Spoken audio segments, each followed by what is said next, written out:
Good evening friends, welcome back to my channel. This is Prashant. तो आज हम बात करने वाले हैं मारुति पे आपको पता है हमने इसको आइडेंटिफाई किया था 27 दिसंबर को। यहाँ पे इसको हमने आइडेंटिफाई किया था, 26 को आइडेंटिफाई किया था और 27 को हमने बोला था कि यहाँ से ऊपर जा सकता है। 27 तारीख को उसने अच्छा खासा मूव दिया, 11,200 तक गया। लेकिन जैसे आप देख सकते हो कि 11,500 या 11,400 यहाँ पे एक अच्छा खासा रेजिस्टेंस था। ये एक रेंज बना हुआ था, इसका ब्रेकआउट आना ज़रूरी था। तो हमने इसको सपोर्ट पे आइडेंटिफाई किया था और बोला था जब तक 10,800 के ऊपर ये रहेगा ये अच्छा है, इसको आप पुट शॉर्ट करके चल सकते हो या फ्यूचर बाय करके चल सकते हो। तो यहाँ पे आइडेंटिफाई करने के बाद एक मूव इसने दिया 11,200 तक, फिर ये नीचे आया लेकिन अपना सपोर्ट नहीं तोड़ा और वापस इसने एक अच्छा खासा मूव दिया। तो हमने इसको आइडेंटिफाई कैसे किया था, तो सीधे चलते हैं अपने डैशबोर्ड पे। तो डैशबोर्ड अगर दिखाऊंगा मैं आपको, तो यहाँ पे अपने को क्या क्या देखना होता है। तो यहाँ पे पहले हम चलते हैं सीधा ओआई डैशबोर्ड पे। ओआई डैशबोर्ड पे उस दिन मैंने क्या देखा था कि उसका ओआई कैसे जनरेट हो रहा है। तो उसको कैसे देखना है, सीधा आपको सिंबल पे जाना है। मारुति यहाँ पे मैंने टाइप कर लिया, सिलेक्ट कर लिया मारुति को। और मुझे क्या चाहिए, फ्यूचर चाहिए। एक्सपायरी कौन सी चाहिए, तीनों एक्सपायरी चाहिए। और अभी मुझे सी एंड पी भी चाहिए, तो मैं ये ऑन कर लेता हूँ। लेकिन इसमें मेरे को स्ट्राइक्स कम चाहिए, तो मैं स्ट्राइक्स भी यहाँ पे सिलेक्ट कर सकता हूँ। तो यहाँ पे मुझे चाहिए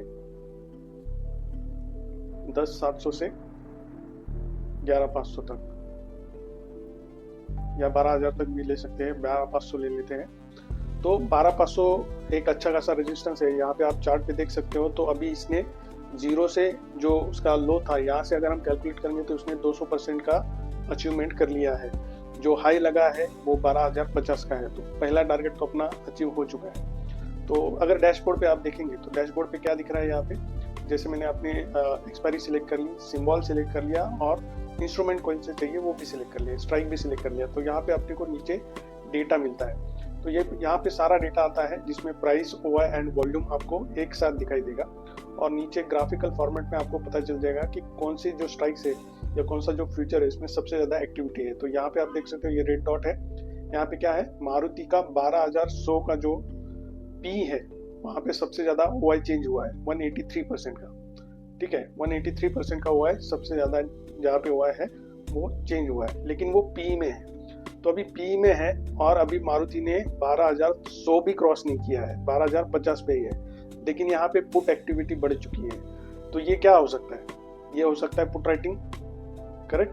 तो 12,100 पे ऑलरेडी यहाँ पे in the money put writing हो चुकी है। तो यहाँ से ये पता चलता है कि क्या एक्टिविटी हो रही है।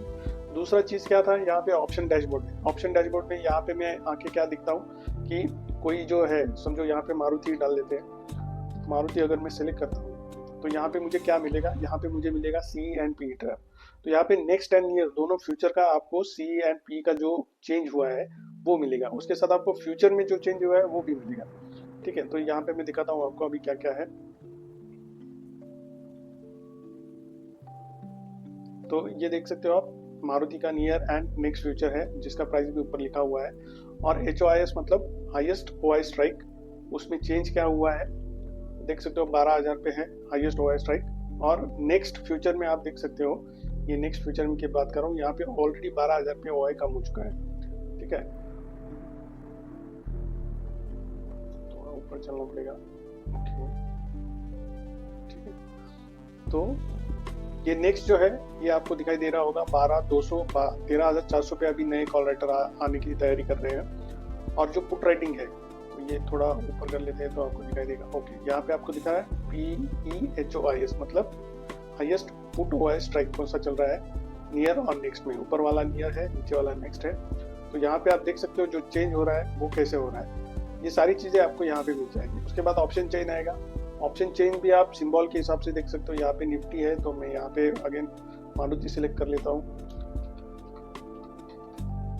यहाँ पे मारुति मैंने सिलेक्ट कर लिया और मुझे एक्सपायरी कौन सी चाहिए वो भी मैं सिलेक्ट कर सकता हूँ। तो मुझे जैन एक्सपायरी चाहिए। तो जैन एक्सपायरी में क्या चेंज हुआ है यहाँ पे आप देख सकते हो, ये सारा डेटा आपको यहाँ पे मिल जाएगा। ये अभी नेट ओआई के हिसाब से सॉर्टिंग हुआ है। अगर ओआई चेंज के हिसाब से आपको देखना है तो यहाँ पे क्लिक करेंगे तो ओआई चेंज के हिसाब से आ जाएगा। परसेंट चेंज के हिसाब से भी आप देख सकते हो, जिस पे भी आप हेडर पे क्लिक करोगे उसके हिसाब से वो सॉर्टिंग में आ जाएगा। तो यहाँ पे ओआई चेंज किस में ज्यादा है, सबसे ज्यादा 13,400 से।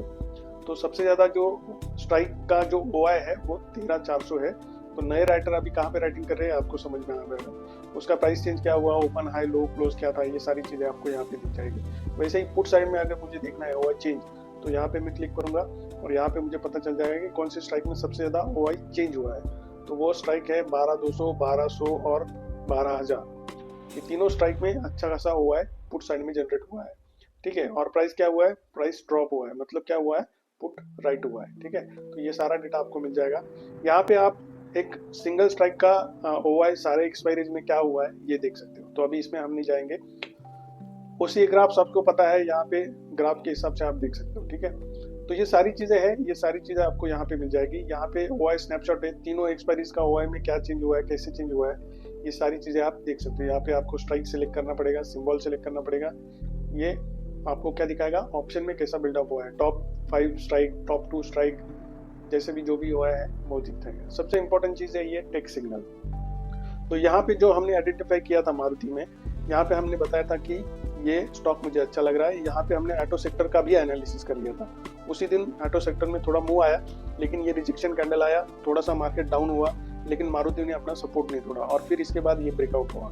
तो ब्रेकआउट की अगर बात करेंगे तो ये है उसका चार्ट पैटर्न। चार्ट पैटर्न में आप देख सकते हो ये कौन सा पैटर्न है आपको मालूम है।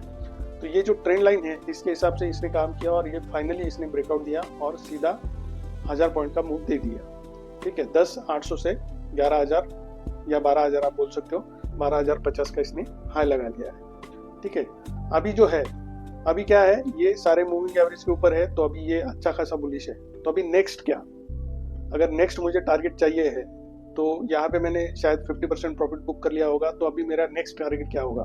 इसके लिए हमें क्या करना होगा, इसके लिए हमें करना होगा वीकली टाइम फ्रेम। तो बड़े टाइम फ्रेम पे जाके हम देखेंगे तो यहाँ पे क्या दिख रहा है आपको, वीकली टाइम फ्रेम में एक अच्छा खासा कैंडल तैयार हुआ है जिसने एक अच्छा मूव दिया है। तो अभी नेक्स्ट टारगेट क्या है, तो नेक्स्ट टारगेट है 50%। तो ये जो मूव हुआ है, टॉप से नीचे आया फिर नीचे से ऊपर जाया, उसका जो 50% है वो 50% आ रहा है 12,500 तक। तो इसका पहला रेजिस्टेंस अगर वीकली में मैं बात करूंगा तो 12,500 है, 12,500 का टारगेट लेके चल सकते हो। लेकिन अगर बड़ी टाइम फ्रेम पे बात करेंगे या बड़ा मूव की बात करेंगे तो आप देख सकते हो यहाँ पे ये ओवरसोल्ड जोन से बाहर आ रहा है, मतलब इसका पोटेंशियल बहुत अच्छा है और इसने RSI का ऑलरेडी ब्रेकआउट दे चुका है यहाँ पे। तो अगर पैटर्न में हम देखेंगे तो पैटर्न में इसका टारगेट क्या जाता है, 14,550 तक जा सकता है। ये अगर हम पैटर्न की बात करेंगे तो ये 14,550 तक जा सकता है। ठीक है, तो ये इन्वेस्टर के लिए हो गया। तो हमने जो ऑटो सेक्टर का एनालिसिस किया था उसके ऊपर हमने बोला था कि अगर आप इन्वेस्टर हो, अगर आप इन्वेस्ट करना चाहते हो तो ऑटो सेक्टर में इन्वेस्ट कर सकते हो। उसमें से भी मारुति उस टाइम अच्छा लग रहा था और उसके बाद उसका रिजल्ट अच्छा आया और उसके बाद ये स्टॉक शूट हो गया।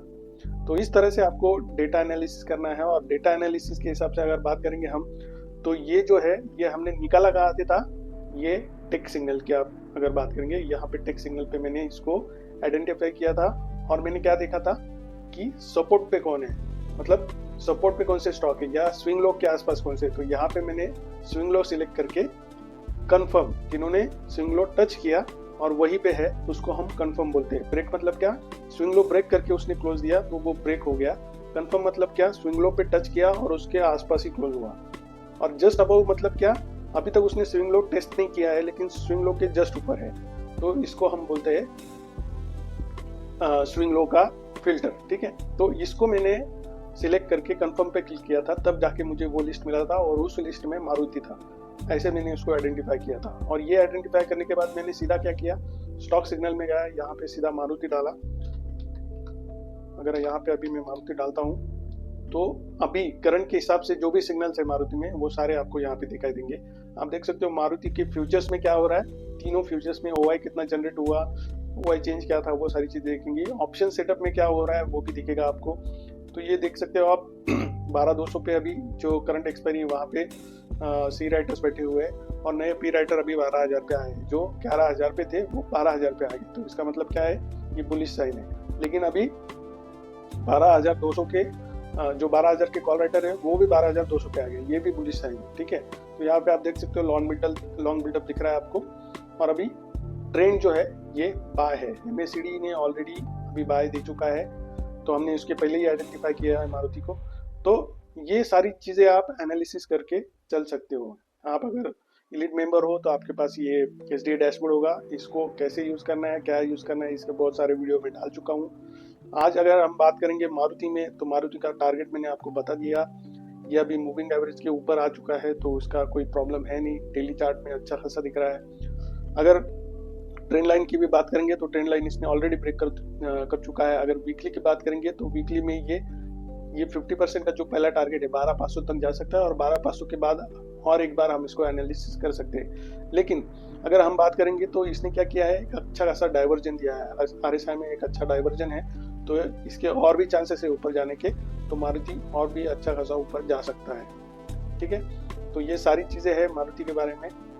तो अगर आप देखना चाहते हो तो आप ये भी देख सकते हो कि टेलीग्राम में मैंने ये, ऐसा नहीं है कि मैंने सिर्फ एलिट मेंबर को बताया था, उसी दिन दूसरे दिन मैंने ये टेलीग्राम चैनल पे भी दिया था। अगर आप फ्री में टेलीग्राम चैनल में भी ज्वाइन हो चुके हो तो भी आपको यहाँ पे पता चल सकता है। ये टेलीग्राम का मैं आपको दिखा देता हूँ, यहाँ पे आप देख सकते हो।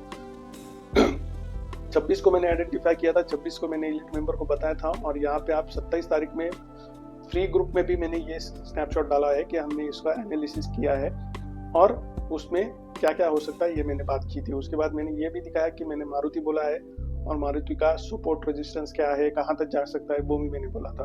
तो ये सारी चीज़ें, ऐसा नहीं ये सिर्फ एलिट मेंबर के लिए दे रहा हूँ। एलिट मेंबर के लिए थोड़ा सा ये है कि वो डैशबोर्ड यूज़ कर सकते हैं और थोड़ा पहले उनको पता चलेगा, बस इतना है। तो ये सिर्फ मैं एक स्टॉक की बात कर रहा हूँ। ये डैशबोर्ड में है पूरे कैश स्टॉक के 2000 स्टॉक और एफओ स्टॉक्स, तो सारे मतलब 2250 स्टॉक्स आप एनालिसिस कर सकते हो। ये सिर्फ मैंने एक मारुति का एनालिसिस दिया है, तो ऐसे सारे स्टॉक्स के सिग्नल आप एनालिसिस कर सकते हो। अगर आप इंटरेस्टेड है तो आप अपनी हमारी जो वेबसाइट है वहाँ पे जा सकते हो, यहाँ पे मैंने मेरा लिंक दिया हुआ है, वो भी आप देख सकते हो। इतना ही नहीं, हम FI डेटा की भी बात करते हैं, तो FI डेटा हम बहुत सालों से ट्रैक कर रहे हैं और उसके ऊपर भी मैंने एक कोर्स बनाया हुआ है, तो वो कोर्स आप भी ले सकते हो। ठीक है guys, thank you for watching, have a nice day.